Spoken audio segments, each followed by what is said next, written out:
Shut 'em down. Shut 'em down. Shut 'em, shut 'em down.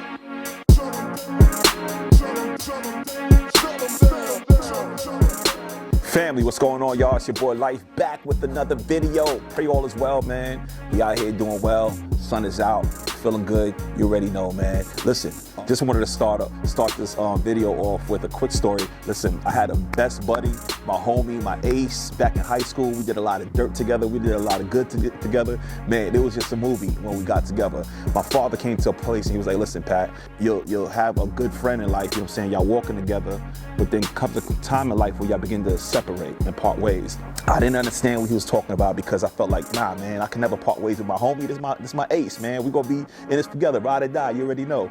But he was right. He was 100% right. I began to think about the power of separation. What happens when you separate? What happens when you begin to isolate?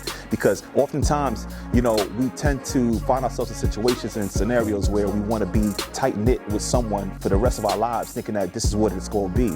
But in doing that, you begin to do yourself a disservice because you don't get to understand who you really are and what your desires are, and what your goals are. Now, let me tell you something. There's a level that we have to get to in life where we are content with separation. We are content with isolation. We are content with allowing God to do a work in us when we're by ourselves. Now, consider the caterpillar. Before the caterpillar becomes a butterfly, it goes into this cocoon and it deforms itself. It goes into an isolated space. The legs and all that stuff begins to deform. It deconstructs in order to transform into a beautiful butterfly later on in life. And in that stage, it's a very sensitive stage when they're in the cocoon. So meaning you cannot touch it. You cannot do anything because you will, if you begin to touch it, it might break and crack and you may disturb it from becoming what God planned for it to become. When you're in that moment of isolation and separation, don't allow anybody to, you know what I mean, be in your space, to occupy your time.